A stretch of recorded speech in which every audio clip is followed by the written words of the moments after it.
நடிகவேள் MR. Radha அவர்கள், நான், doctor Avvai Natarajan, தமிழ்நாட்டுடைய தலை சிறந்த ஒரு தமிழறிஞர், பேச்சாளர், 3 பேருமே கால்நடை மருத்துவக் கல்லூரியுடைய தமிழ் இலக்கிய விழாவுக்கு போயிருக்கிறோம். தமிழ் மன்றத்தினுடைய முத்தமிழ் விழா போயிருக்கிறோம்.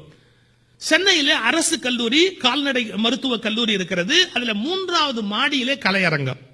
அந்த 3வது மாடி கலையரங்கத்துக்கு எம்.ஆர். ராதா அவர்களை படியிலே அழைத்துக் கொண்டு வருகிறார்கள். எம்.ஆர். ராதா வயது முதுமையினால் கஷ்டப்படுகிறார். அவர் முதுமையினாலே சிரமப்பட்டு மேலே படியேறி வருகிறவர் கஷ்டப்படுகிற போது மாணவர்களை கேள்வி கேட்டுக்கொண்டே வந்தார். நான் அப்படியே சொல்றேன், தப்பா நினைக்காதீங்க. அவர் சொன்னார், டேய் இன்னும் எத்தனை படிடா இருக்கு, வந்துட்டோம். எனக்கு காலம்பரம் ஒருத்தர் வாக்கிங் அப்படிதான் கூட்டு போனார். வீடு வந்துருச்சுன்னு அந்த ஊரே சுத்தி காமிச்சு கூட்டு வந்தார். அது மாதிரி எம்.ஆர். ராதாவை ஒருத்தர் அதே மாதிரி கூட்டிட்டு போனார். எப்படி மாடி வந்துருச்சு, 3 மாடி. அப்படியே மூச்சு இறக்கிது எம்.ஆர். ராதாவுக்கு. அப்படியே மூச்சு உள்ளேயும் வெளியிலும் உள்ள இறக்கிது அவருக்கு. ஒரு மாதிரி ஆன்னு மூச்சு விட்டு மேடைக்கு வந்து உட்கார்ந்தார். நான் காலேஜ் ஸ்டூடெண்ட், அப்ப படிக்கிறேன். ஆனா தமிழ் மன்றத்தில் பேச போயிருக்கேன். ஔவை நடராஜன் 3 பேர் மேடையில போய் உட்காரும். எங்க யாரையுமே பேசுறதுக்கு மாணவர்கள் அனுமதிக்கவே இல்லை. நடிகவேள் பேசு கத்துறான், நடிகவேள் பேசு. உடனே ஔவை நடராஜன், அண்ணா பேசிருங்க அண்ணா. மூச்சே வரல, பேச்சு எப்படிறா வரும்? எம்.ஆர். ராதா மூச்சே வரல, பேச்சு எப்படிறா வரும்? நடராஜன் நீங்க பேசுங்க, நடராஜன் நீங்க பேசு. அண்ணா பேச விட மாட்டாங்கண்ணா அப்படின்னாரு. பரவாயில்ல பேசு. நடராஜன் மேடைக்கு போனாரு. பசங்க என்ன பண்ணுவாங்க தெரியாதா? நடிகவேள் பேசு, நடிகவேள் பேச விட மாட்டேங்கடா. ஔவை நடராஜன் மிகச்சிறந்த பேச்சாளர், அதை விட மிகச்சிறந்த புத்திசாலி. அவர் சொன்னார், நண்பர்களே, அடுத்து நடிகவேள் பேசுவார் என்பதை அறிவிப்பதற்குத்தான் வந்தேன்.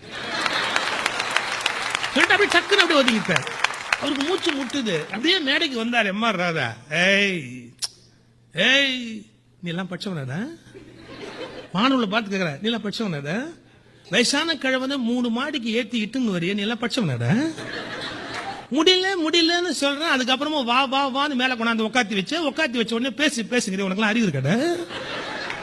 அடுத்த வார்த்தை ரொம்ப டாப்பா சொன்னார், நீ எல்லாம் மாட்டுக்கு வைத்தியமாக்க போறியா?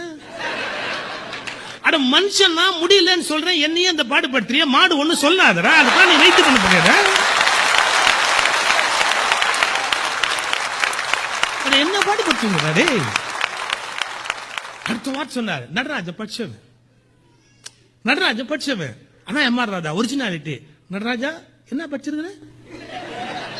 அவர் சொன்னார், எம்.ஏ. PhD என்னமோ படிச்சிருக்கான். அவர் எம்.ஏ. PhD வரல திருப்பி சொல்றதுக்கு, என்னமோ படிச்சிருக்கிறார்.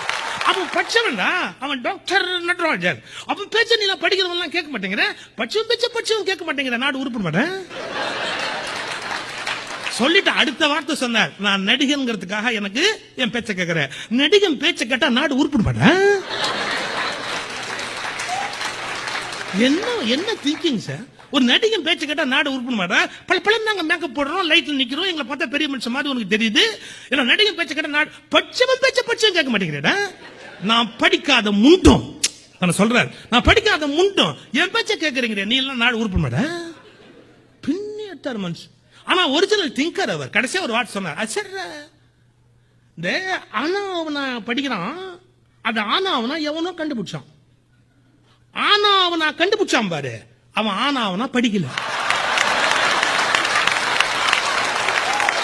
ஆனாவனா படிக்கிறான், அது எவனோ கண்டுபிடிச்சான். ஆனாவனா கண்டுபிடிச்சான் பாரு, அவன் எதுவுமே படிக்கல. படிக்காதவன் கண்டுபிடிச்சது தாண்டா படிச்சவன் படிச்சுன்னு இருக்கிறான்.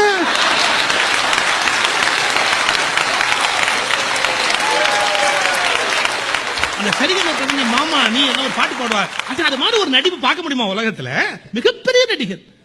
ஆனா அந்த நடிகன்கிறத தாண்டி ஒரு ஒரிஜினல் திங்கிங் என்ன, படிக்காதவன் கண்டுபிடிச்சது தாண்டா படிச்சவன் படிச்சுன்னு இருக்கிறான்னா ஒரிஜினல் திங்கர். ஒரு நடிகன்கிற முறையில் தர வேண்டிய மரியாதை வேற, சிந்தனையாளன் அறிவாளி என்ற முறையில் தர வேண்டிய மரியாதை வேற. தமிழர்கள் அளவுக்கு மீறி திரைப்படத்துக்கு முக்கியத்துவம் கொடுக்கிறார். நான் சொல்லுகிற வார்த்தை தவறாகவோ வருத்தமாகவோ இருந்தால் தயவு செய்து மறுபரிசீலனை செய்யுங்கள். பெண்கள் நடிகைகளைப் போல் உடை உடுத்துவது என்பது நல்ல பழக்கம் அல்ல. பெண்கள் நடிகைகளைப் போல் உடை உடுத்துவது என்பது நல்ல பழக்கம் அல்ல. அது நாகரிகத்தின் வீழ்ச்சி என்பதை புரிந்து கொள்ளுங்கள். அவர்கள் பிறரை மயக்குவதற்கு உடை அணிகிறார்கள், நீங்கள் பிறர் மதிப்பதற்கு உடை அணிகிறீர்கள். இந்த வேறுபாட்டை புரிந்து கொள்ளுங்கள். நமக்கு ஒரு ஒரு பொறுப்பு இருக்கிறது. ரசிப்பது அவசியம், ஆனால் எதை ரசிப்பது, எந்த அளவு ரசிப்பது, எந்த அளவு பின்பற்றுவது, எந்த இடத்தில் தொலைவில் ரசித்து விட்டு நின்று விடுவது என்பதை புரிந்து கொள்ள வேண்டும்.